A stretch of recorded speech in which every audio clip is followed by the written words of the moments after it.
We're going to cover CBDCs in a little bit of depth today with regard to a recent announcement made by the EU, and Ursula von der Leyen came out with quite a strong announcement relating to CBDCs. And I've been doing a bit of checking on the EU cash site and having a look at that. And I'm going to pass across my thoughts on it. Now, I do understand technology and this field quite well, and so I'm going to give you my opinion. But more than anything, what I'm going to do today, I'm going to specifically explain to you why ultimately CBDCs are coming for everybody, without a doubt, and why in the end, it's not that they're going to force it on you. You're going to be the one that goes and asks them for the digital wallet. And that's how it's going to happen. There's not going to be any forcing or any forced removal of bank accounts or anything of that nature. It's just going to happen as if it was obviously going to happen. So, first of all, what is a CBDC? So it's a central bank digital currency.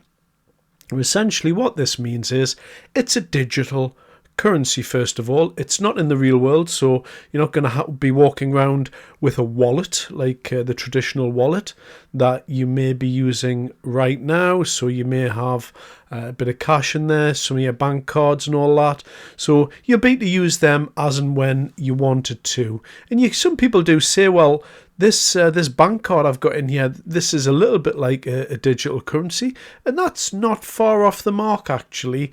It does feel a lot like a digital currency when you use your bank card. So, you'll go into a supermarket, for instance, and the shopping will go through and you'll tap the card. I believe it's up to something like £100 now, so it's changed recently. So that's a little like what it's going to feel like to use a CBDC. So in many ways, we've already been conditioned for it. And so what really is it? Well, it's a digital wallet, meaning that somewhere in cyberspace, if you like, a good way to think about this is imagine a little box with like a post box, and that post box will have a specific entry on, like, let's just for the sake of argument say it's got your name on there, and that would be your address in cyberspace for this CBDC. And that's where all of your money would be kept, your digital wallet. It would be in the ether. You wouldn't have any access to it in the physical world. It would be just a kind of a thing out there. Now, you may say to me, well, I mean, what if somebody comes along and just takes it, just opens the back of my little address up there, your little post box, and just takes your money? Well, that can't happen. There's a blockchain out there, and blockchain technology is one of the new wonders, if you like, that mankind has designed, for better or worse. It's been designed. And what this means is that in order for funds to leave your wallet, it has to be digitally signed by you. So that's a very, very important thing to understand. It has to be signed by you, and you have to, in effect, go in and say, yes, this is me, and I'm allowing this fund to leave my wallet. Now, I'm not going to go into how you would do that, but safe to say it is completely secure. If you do not sign it, then the funds don't leave. And you could say, well, what if somebody pretends to be me? No, that can't happen. They can't pretend to be you. It has to be you that does it. Now, somebody could steal your device. So if you've got your digital wallet, if you like, on your mobile phone and it's open and somebody steals that, then yes, they could do that. But in order to facilitate each separate transaction that leaves the mobile phone, you would have to digitally sign that, and probably with a mobile phone it'll be with a thumbprint or facial recognition in the future. Something like that's going to be used. So even if a thief comes along and steals your phone, it's highly unlikely, even if the app is open and the digital wallet is open as the thief steals your phone, it's highly unlikely they'll be able to sign a transaction. Of course they could, chop bits off you or whatever it is and sign it in that way, but generally speaking, they're far more secure than a bank account, far more secure than a wallet. That's why the blockchain and everyone's going on in technology circles about blockchain. So that's what a digital wallet is, and that's what a digital currency is. Now, a digital currency, you can have any type of digital currency. So in this case, the EU is probably going to have something like a euro coin. If it was in the UK, it might be a Brit coin or whatever it is. The digital dollar in America. However they want to label it, that's how they're going to label it. So what they're going to do, they're going to create this CBDC, and they're going to create a wallet for everybody. So you won't necessarily have to go along and say I want this. They're just going to create that, and it's also going to be linked in with your digital identity. Okay, so that's going to be linked in. Now, I'm not going to start talking about, this is, credit systems, and they're not going to let you get on the train if they don't like what you're saying, free speech and all of that. All of that is a fear, yes, and I'm not brushing that aside. But today, what we're doing is we're just talking about CBDCs. We're just talking about what that is. Yes, there are very, very troubling elements that governments could use later. And by and large, I'll say it right up front, I don't think that these CBDCs are going to work out well for us, for reasons which I'll explain later. But in terms of the actual technology itself, it can't really be denied that it is pretty cool technology. It's very smart, very secure. Once you've got your wallet and they've created your wallet and your money's in there, then nobody's going to be getting at your money. And so for that reason, they're going to create that, and they're going to link that in with your identity. And so, all of this talk recently with Tony Blair talking about, do we need ID cards? That's not going to happen, because what's going to happen for sure, 100%, they're going to link in your digital identity with your digital wallet, and it's all going to be created at the same time. So what does that mean? Well, you won't need a card, because it'll be done through facial recognition and an accompanying thumbprint, fingerprint, however you want it to do it. And if you're using modern facial recognition technology and either a thumbprint, fingerprint, whatever it is, then that's totally secure. And so instead of having an ID card, they're going to link the ID card in with your digital wallet, because in order to have the digital wallet, they're going to have to link it into your ID. And this is how the ball is going to get rolling down that way. And so really what's going to happen is on your mobile phone, that's going to be your identification for everything, and it'll carry everything attached to it, including, your passport, all elements of your identity, birth certificate, everything's going to be tokenized on the blockchain in that way, and that's all going to be linked in with a digital wallet. And again, at this stage, yes, I am very concerned about this. Yes, there is a way that they could use a social credit system to stop you doing things. And yes, there are severe downsides to all of this. But just from a theoretical point of view, it's all pretty perfect. So you've got this ID. Nobody else can access it at all. They can't access it. It's not possible for them to do that because it's totally secure. It's the blockchain. You're using facial recognition. You're using, body parts, if you like, fingerprints to validate the transactions as well. And this is all linked in with an identity that can't be taken, can't be stolen. And one of the byproducts of all this is that this is going to be an end to, these Indian call centres calling you up and, running that con in that way, because that's not going to happen with CBDC. So although there is several negatives, which I'm going to cover with you, there are obviously several plus sides as well, meaning if you're not signing that transaction, the money's not leaving your account. Simple as that. Doesn't matter how clever the scammers are, doesn't matter how they call you, doesn't even matter if they get onto your machine. Unless you sign that transaction, the money ain't leaving your account. Now, they could call you and you could put your thumb down and use your face into your mobile phone and sign a transaction, but you do need to sign that transaction. They can't go onto the dark web and purchase your credit card details or anything else of that nature. You need to be signing it, and for that reason, it is quite a leap forward in terms of technology.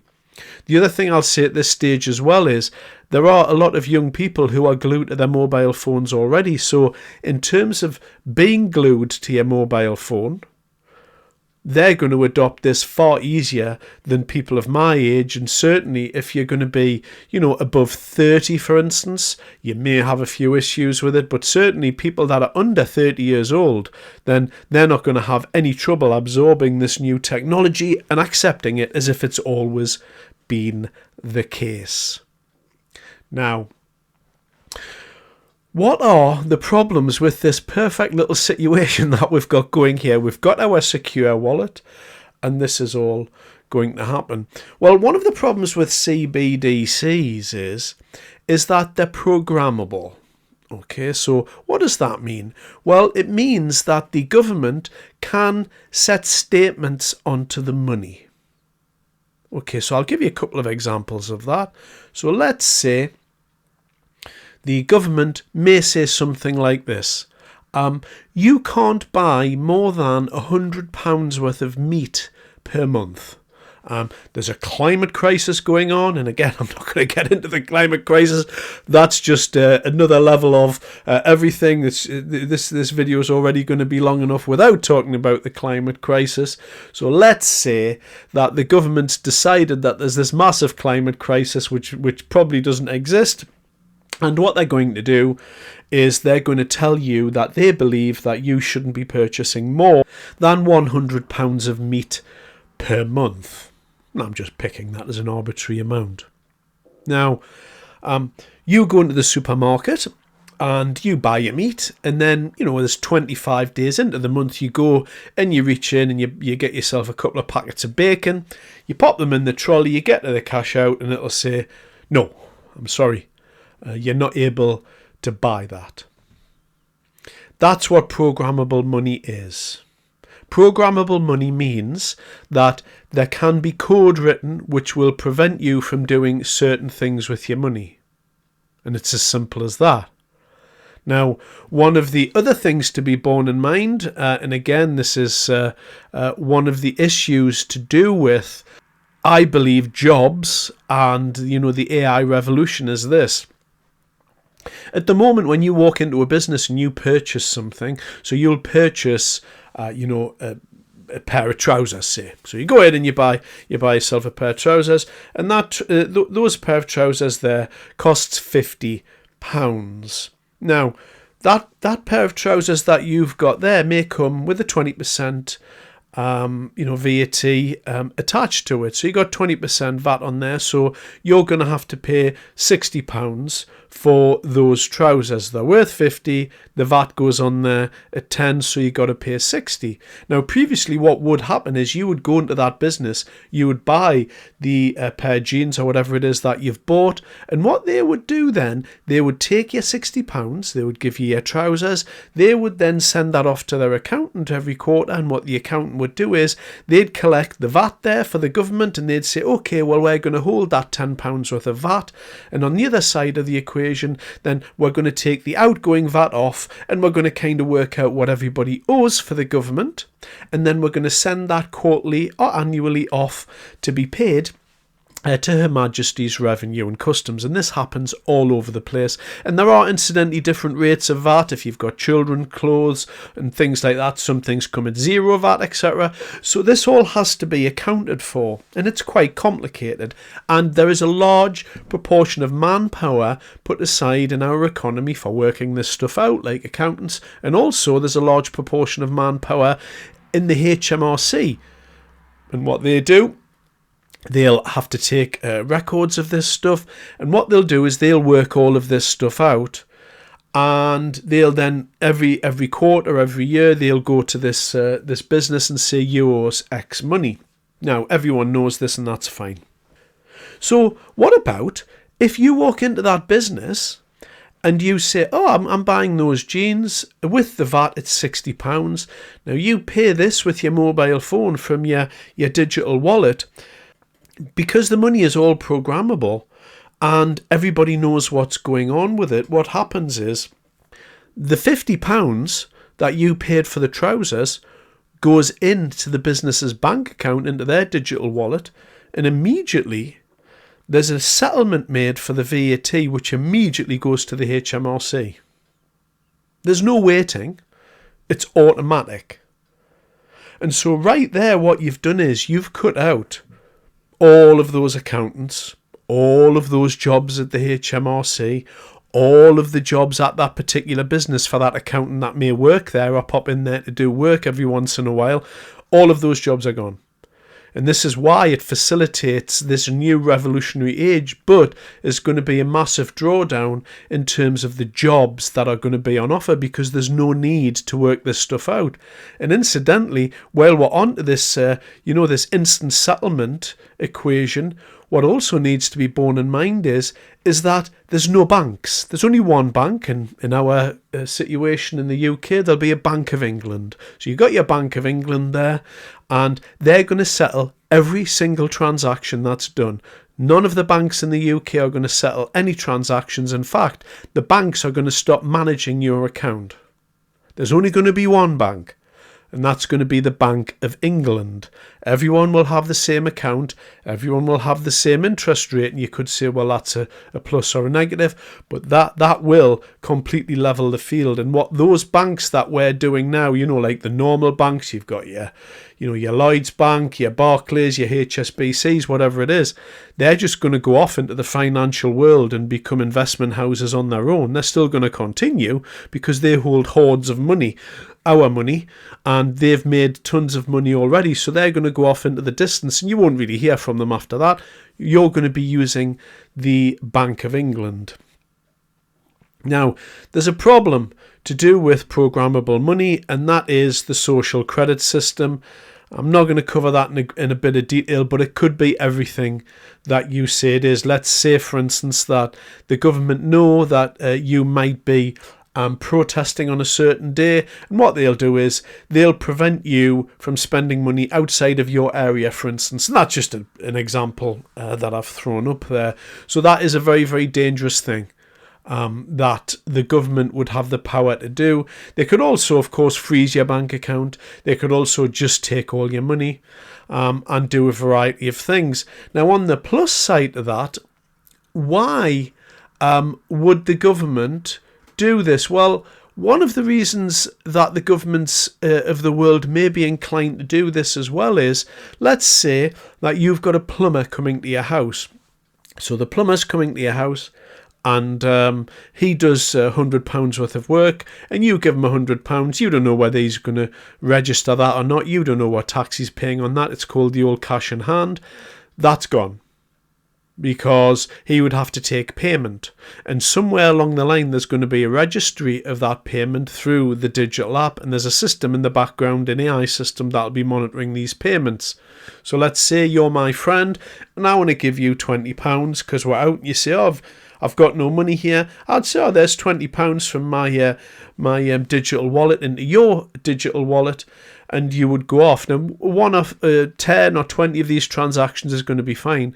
But if you've got somebody repeatedly using this, then the system's going to pick up on that. So the whole cash in hand is gone. That'll be gone when this comes. And the government wants this to happen because it knows that there's a black market going on. It knows that people buy things illicitly, like drugs. So you've got all of the drugs trade there. How do those payments go through? They all get tracked. And so what will happen with that, governments are obviously going to be predisposed to doing this because there are billions and billions and billions of pounds in lost revenue from tradesmen and other people doing work and other people using cash in illicit ways that the government wants to either stop or wants to control. Now, forgetting about the pluses and the negatives, because it is a nice thing to do to have a think about the theory of what's going to happen, and it's nice to kind of look at the pros and the cons and think, oh, is that fair? Is this fair? You know, all the rest of it. So I'm going to describe to you in a bit of detail here what is going to happen and why, in the end, you will accept all of this. So what's going to happen?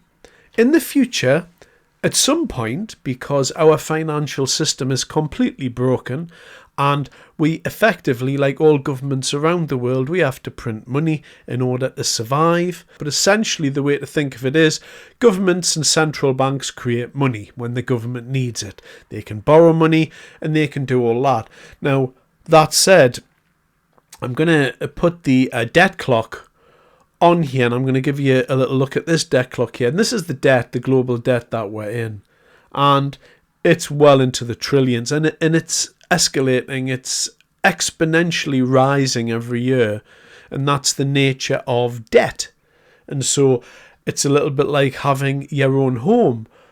As time goes on, if you use your credit card to buy your food, to do everything that you want it to do, then over a period of time, that's not going to work out very well for you, and you're going to get into debt, and then you'll be in a situation where you're borrowing just to pay for your bills. And that's a little bit like our governments. There's going to come a point in the future where the credit markets, the bond markets, and in fact all of the currency markets are going to financially lock up. Now, this is going to be a little bit like the 2008 financial crisis, except the one that we've got coming in the future is going to be a big one because there is a lot of debt in the system. There's a lot of leverage built into the system. And as a result of that, the next financial crash is going to be monumental. It's going to be eye-watering, and it's going to change the landscape. And as a result, it's going to need a global financial reset. Now, there are various arguments about the global financial reset that do get circulated, but one of them is that governments around the world will essentially forgive all government and sovereign debt. That we may have included in that corporate and personal debt, although I have a feeling that they're not going to let go of personal debt that easily, but they may well have to. They may well have to have a debt jubilee and just, wipe the slate clean for everybody, because there's going to come a time where everything's just going to explode and the system is going to lock up. Now, when this happens, when there is the next financial crash, if you can picture that scene, the banks will lock up and the banks will have to say, I'm sorry, we can't accept any transactions at the moment. Simply because there's no credit, we don't know what's going on. So for a few days, just give us a couple of days to sort this out. And the governments they're going to come on TV and they're going to tell you that unless we don't sort this out, unless we can get past this, you're not going to be eating food next week. This is the biggest crisis that we've ever seen. And I'm going to jet off. Let's say it's Keir Starmer here. So Keir Starmer is going to say, I've got to jet off here and I'm going to go and meet the G20, the G7, all these people. And there's going to be big talks happening and everyone's going to be going to these big things and everything is going to be reported on. And it's going to be the largest thing we've ever seen. And then they're going to say something along the lines of, right, we've come up with a solution, but you're not going to like it. However, we're going to put this into practice. However, it is a choice that you've got as well. So what does that mean? Well, they're going to create a CBDC using a crisis, and they're going to say to you, if you wish to continue using cash, that's totally fine. You can continue to use the cash. We're just going to give you this CBDC, and we're going to create this because what we need to do, we need to make sure the system's going to keep running. So in our creating the CBDC, what we're going to do, we're going to move the debt around, we're going to do all of this, and we're going to wipe the slate clean and all of that, and we're going to create the CBDC, and everything can go back to normal tomorrow. So picture that scene. Everyone goes, okay, I can continue to use the cash, and the governments will say, of course, we don't want you to stop using your cash. We don't want to push this on you. We're just doing this to manage this problem. Then what will happen after that? Well, they'll say something like, if you register with us, we've already created your digital wallet and your digital identity here. If you go and you activate that online and you accept this digital wallet, we'll give you £1,000 if you do it before the 2nd of July or whatever date they'll say. So all we're doing is we're just asking you to go and register it. So if you go and register this and activate your identity and activate your CBDC, then we'll give you £1,000 to spend, and you can continue to use your money as well. So what's the problem with that? And everyone will go, oh, that's okay. Then what will happen is all of the governments, all of the corporations, and all of the banks will start using, and they'll immediately that day move across into this currency. They will completely forget about money as we know it today, the sterling, pound sterling, and they'll move into this central bank digital currency. And you will be allowed to walk into, Sainsbury's and buy your go in and get your bananas and your soup or whatever, and pay cash if that's what you want to do, and you'll be able to use cash between each other. The problem will be is that when you have two parallel monetary systems running side by side, as will be happening, and as is going to happen in the EU, then what will happen is over a period of time, the cash part of that will debase against the digital currency.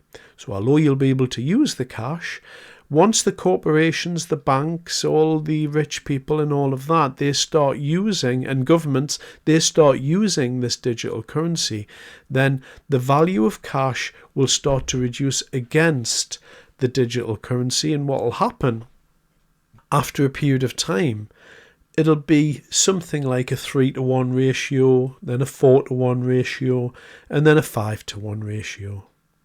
And then the people that are using cash, it'll almost be worthless. And so the CBDC will carry all of the value in the currency, and the cash will carry nothing, or next to nothing. And so eventually everyone will move to the CBDC, because you'd be stupid not to. Everyone needs to eat. In order to eat, you've got to use the CBDC. And this is all, how it's going to work. And that is my theory about how it's all going to work. Like it or not,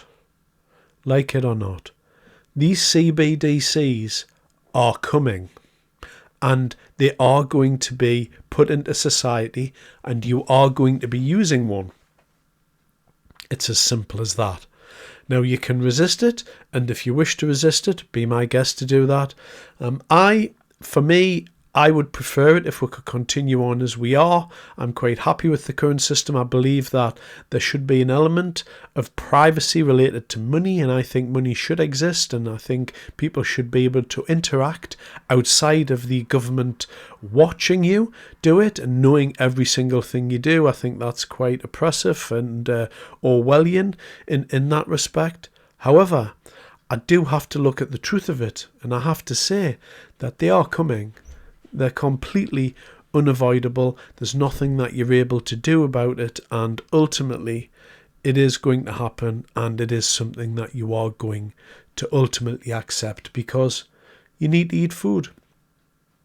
Now, I could go on about this. I've been thinking about this for quite a long time, but I don't want this video to be too long. It's already went on for quite long enough. But it's food for thought for you. Don't be too surprised when it happens, because it's going to. As I said, I don't want this to happen, but I'm not the one in charge. And when you're dangling in front of governments complete control over the populace, and you are allowing governments to view every single transaction, stop all illicit means of cash transactions, stop the black market and transactions, stop people taking cash in hand. This is too much of a prize for governments. And when the financial crash happens, this is what's going to come out of it. And I tell you what I'll do. I'll leave you here. Thanks very much. I hope you enjoyed that.